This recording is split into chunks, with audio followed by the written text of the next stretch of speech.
साल कबल हमारे ख्वाजा गुलाम मोहम्मद सादिक साहब जो हमारे कांग्रेस का वो नन्ना मुन्ना सो करा सबस बेहतर ब्याह वरासत लफजन सबन ये तम लफजन सबन खानदान आदिल सब बाकी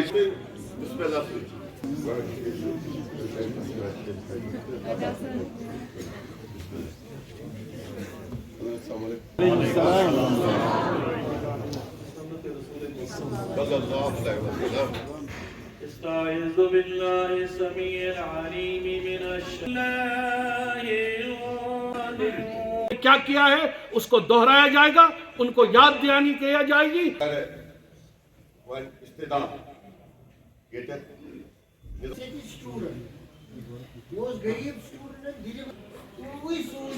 मरहूम कासिम साहब और मीर साहब, मीर रजन साहब वन अल्लाह ताला कर जन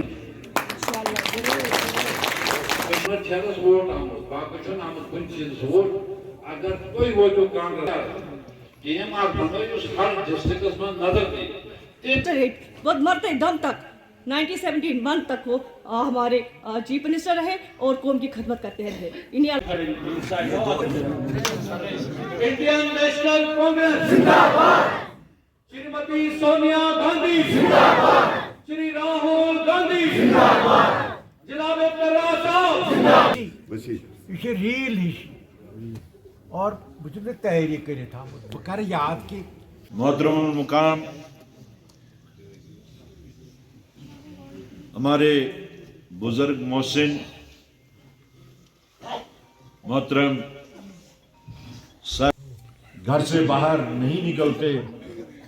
देखिए, आज हमने एक रिवायत के तौर पे जो कांग्रेस में रिवायत है कि अपने जो इस दुनिया से गए हुए जितने भी कायदीन हैं उनको हम याद करते हैं और उनकी जो कंट्रीब्यूशंस रही हैं सोसाइटी की तरफ या जम्मू कश्मीर की पॉलिटिक्स के बारे में उसको दोहराते हैं और यादा करते हैं कि उनके जो कंस्ट्रक्टिव और पॉजिटिव असूल थे उसको हम आगे चलाएंगे। आप अगर देखेंगे, I have been the finance minister, मुझे मौका मिला फाइनेंस को डील करने का। कुछ छोटी मोटी बातें हम भी जानते हैं, बाहर तो बड़े तजुर्बेकार लोग हैं, लेकिन अपने तजुर्बे के मुताबिक मैंने जिस वक्त उसमें डिटेल्स में मैंने उसमें खोज की तो वो हमेशा जगलरी ऑफ फिगर्स ही लगा वो।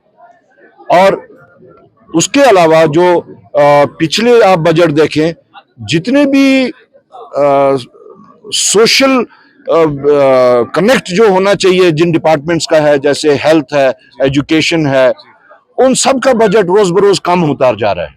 अगर आप देखें फिगर्स को, आप पिछले फिगर्स को और इस फिगर्स को देखें तो सोशल सर्विसेज के ऊपर हमारा उतना ध्यान नहीं है।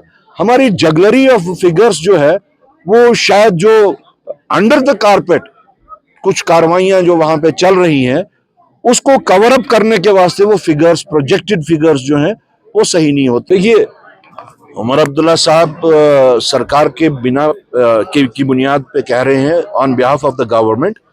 हमने भी अपनी पार्टी की बुनियाद पे अपने मैनिफेस्टो में इस चीज को रखा था कि जो एक साल से बल्कि सदियों से जो एक रिवायत चल रही थी कि जम्मू का दरबार जो होता था वो सिर्फ एडमिनिस्ट्रेटिव पर्पसेस से नहीं था, उसके पीछे एक फिलॉसफी थी, उसके पीछे एक इंटीग्रेशन था, जम्मू और कश्मीर के regional integration, cultural integration, even religious integration, then economic integration. वो इंटीग्रेशन अभी तक जारी थी, लेकिन बीजेपी क्योंकि हमेशा हर सोसाइटी को डिवाइड करने की कोशिश करती है, जम्मू कश्मीर को भी उन्होंने हिंदू और मुसलमान के नाम पे जम्मू को हिंदू एरिया डिक्लेयर किया, कश्मीर को मुसलमान एरिया डिक्लेयर किया, बावजूद इसके कि जम्मू में बहुत बड़ी तादाद मुसलमानों की है, बावजूद इसके कि कश्मीर में अच्छी खासी तादाद हिंदुओं की भी है। लेकिन उन लाइंस पे उन्होंने एक ये जो इंटीग्रेशन जो चलती आ रही थी उसको ब्रेक करने की कोशिश की। हमारी जो हमारे मैनिफेस्टो में, नेशनल कॉन्फ्रेंस के मैनिफेस्टो में भी था, हमारे मैनिफेस्टो में भी था कि हमें वो रिवायत जो है जिससे हिंदू मुस्लिम सिख इत्तेहाद बढ़े, जिससे वहां का कारोबार और यहाँ का कारोबार बढ़े, जिससे आपसी भाईचारा बढ़े, जिससे integration of all the areas जितने भी हैं सोसाइटियल एरियाज वो बढ़े, उसके वास्ते हम हमेशा से तैयार हैं। हमारी भी यही डिमांड है, हमारी भी यही गुजारिश है कि उसको जल्द से जल्द शुरू किया जाए। देखिए, मैं तो फिर अपनी उसी बात पे पहुंचूंगा जो मैं इलेक्शन से पहले से कहता आया हूं, जब तक हमें स्टेटहुड नहीं मिलेगा तब तक यहाँ पे लोग जो है वो कैजुअलिटी बने हुए हैं। आपको इस चीज का एहसास होना चाहिए, लोग भी समझते हैं इस बात को कि अंडर यूनियन टेरिटरी जो चुनिंदा सरकार होती है, जैसे दिल्ली की आप देख लीजिए, पांडिचेरी की देख लीजिए, आप जितनी भी यूटीज यहाँ पे उनको देख लीजिए, they have limited this powers. और इसीलिए हमने इलेक्शन से पहले से ही इस चीज का इरादा किया था, रीइटरेट अभी भी हम वो कर रहे हैं कि यूनियन टेरिटरी को जब तक जो हमारा हक बनता है, हम किसी से भीख नहीं मांग रही है, ये हमारा हक बनता है। और उस हक तलफी में बराह रास्त बीजेपी का हाथ है कि वो कोशिश कर रहे हैं कि यहाँ पे लोग परेशान रहें, उनका इंटेंशन यही है। वरना अभी तक बिजनेस रूल्स न बनना, कौन सी जवाजियत है इसमें कि बिजनेस रूल नहीं बन सकते? कौन सी जवाजियत है इसमें कि वो इस चीज को ये थ्रैश आउट नहीं कर सकते कि एलजी के पास क्या इख्तियारात होने चाहिए और चुनिंदा सरकार के पास क्या इख्तियार होने चाहिए?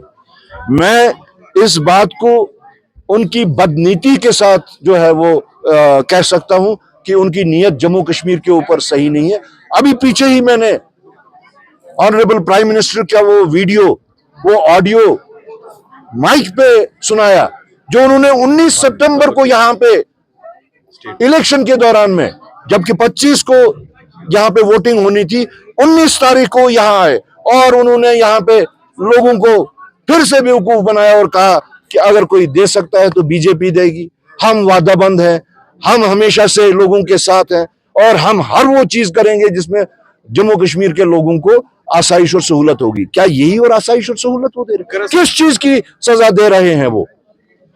ये तो हमारे वास्ते एक, जैसे मैंने पहले कहा था कि इलेक्शंस भी अगर सुप्रीम कोर्ट का हुक्म ना होता तो शायद बीजेपी यहाँ पे इलेक्शंस भी ना करवाती। लेकिन सुप्रीम कोर्ट ने साथ साथ एक और ऑर्डर उनको दिया, एक और डायरेक्शन दी कि स्टेटहुड एट द अर्लीस्ट होना चाहिए।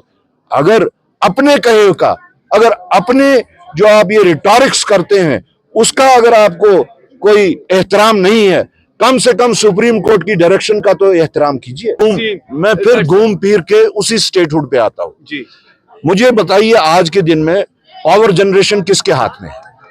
Weather it is with LG और it is with the chief minister, nobody knows. उसकी डिस्ट्रीब्यूशन किसके हाथ में है?